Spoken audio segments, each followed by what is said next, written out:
El Padrino vs El Padrino 2, una comparación épica de obras maestras. Fanáticos del cine, especialmente los amantes de la saga de El Padrino. Prepárense para un viaje fascinante donde veremos las similitudes y diferencias entre El Padrino 1972 y El Padrino 2 1974. Ambas películas, íconos legendarios dirigidas por Francis Ford Coppola, han dejado una huella indeleble en la historia del cine. Una herencia poderosa, similitudes claves. Ambas películas comparten una esencia inconfundible que las convierte en piezas únicas del séptimo arte. Familia y honor, la saga de los Corleone es una historia sobre los lazos familiares, el peso de la lealtad y el despiadado mundo de la mafia. Tanto en El Padrino como en El Padrino 2 somos testigos de las decisiones desgarradoras que deben tomar los personajes para proteger a su familia y mantener su poder. Genio cinematográfico, Francis Ford Coppola, junto con el escritor Mario Puzo, dieron vida a un universo cinematográfico inolvidable. La excelente fotografía, la música que eriza la piel y la impecable dirección de actores son hilos conductores inconfundibles en ambas películas. Reflexiones profundas, las dos entregas de El Padrino nos hacen cuestionar la moral, la ambición y las consecuencias de las decisiones. Exploramos los claroscuros de la naturaleza humana, donde la violencia se entremezcla con la devoción familiar. El Padrino, el ascenso de un imperio. La primera película de la saga es icónica por una razón. Nos adentra en el ascenso de poder de Michael Corleone, magistralmente interpretado por Al Pacino. Presenciamos la transformación de un joven idealista que regresa del frente de guerra en el calculador y frío jefe de la familia. Michael toma las riendas del imperio criminal, marcando el inicio de una era con su propia impronta. Además, El Padrino es una obra maestra en sí misma.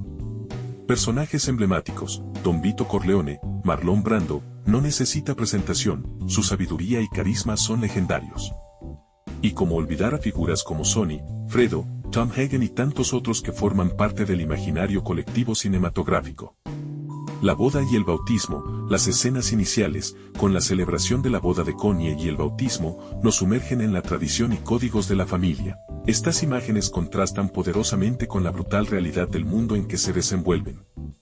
El Padrino 2, entre el pasado y el presente.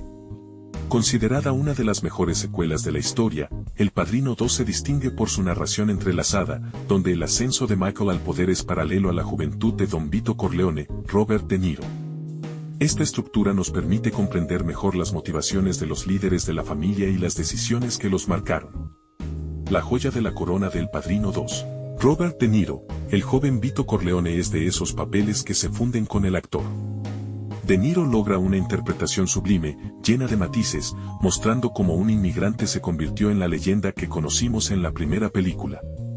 Caída en desgracia, en paralelo a la historia del joven Vito, vemos cómo Michael extiende su imperio, pero al mismo tiempo va perdiendo el control de su propia familia. ¿Cuál es la mejor? Una cuestión de gusto. Ambas películas forman parte de la élite cinematográfica. El Padrino es un clásico puro, que nos introduce a la poderosa familia Corleone, mientras que El Padrino 2 es una reflexión más profunda, con una carga existencial que explora el costo real del poder. Elegir cuál es mejor será siempre subjetivo. Pero una cosa es innegable, juntas forman una épica cinematográfica para ver y analizar una y otra vez. El legado de Don Vito, la tragedia de Michael, estos son relatos que se quedan con nosotros mucho después de que aparezcan los créditos. ¿Tienen sus propias teorías sobre ciertos personajes o escenas? Suscríbanse a nuestro canal para más contenido sobre El Padrino y otros clásicos del cine.